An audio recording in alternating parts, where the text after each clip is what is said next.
just because you can buy a house doesn't mean that you should. Today's email is actually someone who's asking me for advice on what program to use. It caught my attention so much and just made me twist all kinds of body parts that I didn't even remember I had, that I felt like this needs to be a video. And I think this needs to be a very strict warning for anybody considering doing what this person is doing. So let's get to it. Javier, here's the situation that I'm in.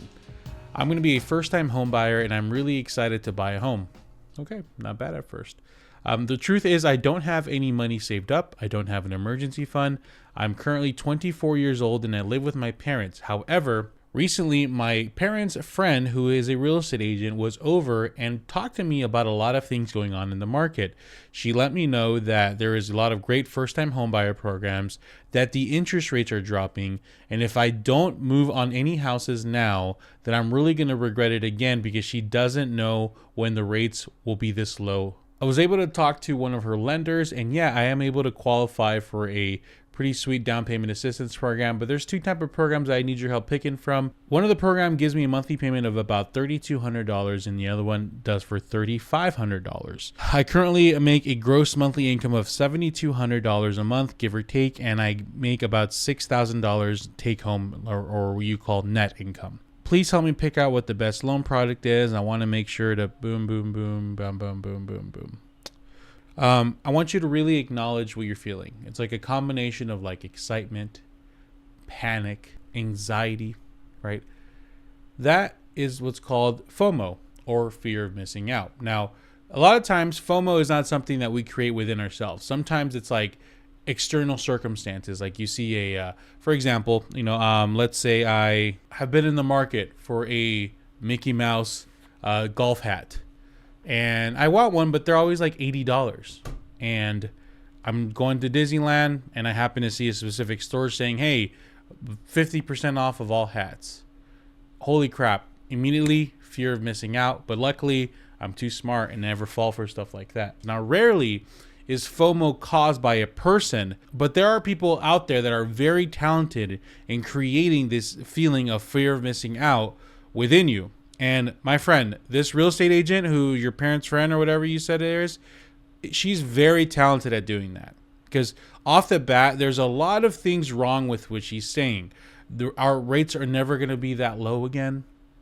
What? Knowing that you have no down payment, saying, oh, there's down payment assistance programs that are there.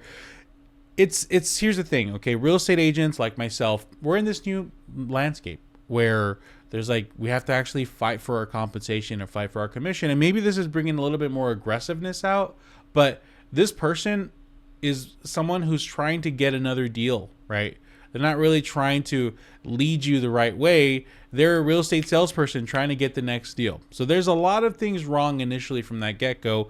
And really, you need to be aware of when that FOMO sets in and really just understand and ask yourself, is this something I really need right now? Before you move on, just I want you to just do some self-reflection of that. Okay, now let's talk about what's going on here. Okay, now let's talk about what's going on here. You're buying a $400,000 house. Okay, at minimum, this is what I'd like to see. I want to see you have your down payment saved. I want to see you have some kind of emergency funds. And if you're real mega Chad, giga Chad, big baller, deluxe, you have some investments going, some retirement, either through your job or whatever, your personal investor, whatever the case is, you have something going, right? But at least at minimum, emergency fund, down payment. I would also love if you had your closing costs saved just to have those ready. But I can understand how in this market, and especially being more of a buyer's market, you're like, well, I can get the seller to pay for them. Okay, fine, whatever.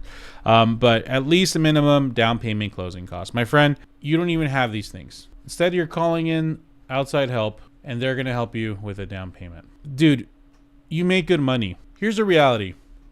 This is a solution to fix this problem, right? Because you're lacking down payment. I would say you're lacking emergency fund. You're lacking closing cost savings. You're lacking investments, all of this, right? This is a solution to fix that. Right. Yeah, I acknowledge that. But here's the problem. There's a certain amount of growth, like habits, that need to be created to build on this. You're not only robbing yourself out of the potential of building these habits, what's concerning to me is that you're making really good money and you don't even have a down payment and emergency fund set, but you're going to go and buy yourself a house. Because once you have a house, you're going to have a huge overhead. And if you think you're going to then develop these habits and you're going to grow financially, you're going to be handicapped. You're not going to be able to. So there's nothing wrong with living with your parents. There's nothing wrong in being in a temporary situation. But while you're doing it, use that opportunity to grow. Use that opportunity to develop those habits and really save like crazy. But you're not even starting that. You're going straight to the shortcut. And not to speak bad about down payment assistance. Once again, it's solving an issue. But if you're going to go the DPA route, you at least need to have growth habit. You need to at least have emergency funds. You have maybe you already have the down payment, but you just want to hold on to it for some reason. Like there needs to be some really intense internal dialogue of why you're doing it, why you're fixing this problem, right? Why you're solving this. And I've seen it happen a few times. Maybe it's a situation where you just lost a bunch of money. I don't know. I get it. It's up to you to figure out if you want to figure that out or not. But you're solving an issue that is solvable by yourself if you just have a little bit more perseverance and patience, and you actually spend the time into learning and growing as a person, as an adult, right? So that's the concerning part. So one, you're allowing yourself to be influenced by someone who's creating FOMO within you. Two, you are getting yourself into a situation where you're going to get locked into a house. You're going to be able to buy it, but you're going to get locked into a house. You're going to prevent any growth or habits. And quite frankly, it's the type of personality and buyers that lead to a foreclosure, right? So I know you called me. I know you sent me this email to ask me for advice on what program should you use. Dude, don't buy a house. Please, don't buy a house. At least minimum, go save an emergency fund. At least minimum, go start your investment. Maybe you already did and you didn't let me know. I don't know. At least challenge yourself to at least save the down payment yourself and give yourself some options. It's a bunch of baloney, dude. Rates are probably going to drop more. We don't know for sure, but you shouldn't look at external circumstances to help you make a decision on what you're buying. You are looking at internal goals that you set. And once those internal goals are met, then you can look, sorry for the bump, externally to see if it's the right time value-wise, like prices, interest rate-wise, et cetera, right? So you're doing it all wrong. Don't worry about that lady. Stop talking to her, because honestly, this isn't even the type of realtor that you need. And do yourself a favor, please. And I hope this video gets to you. Honestly, I'm so mad that I don't want to do this, but I feel like at the end of the day, I have to feed my family. So this is gonna be like the most angry ads ever. If you need a home buyer resources, you want to support me, $5 gets you all my home buyer resources that I have: timeline tools, cash to close calculators, etc. Budget breakdowns, probably something that would be very beneficial to this person. If you're looking to buy or sell a home in the Phoenix, Arizona area, I'm here. I'm ready to help you. Click JavierVidana.com, go to the link in the description.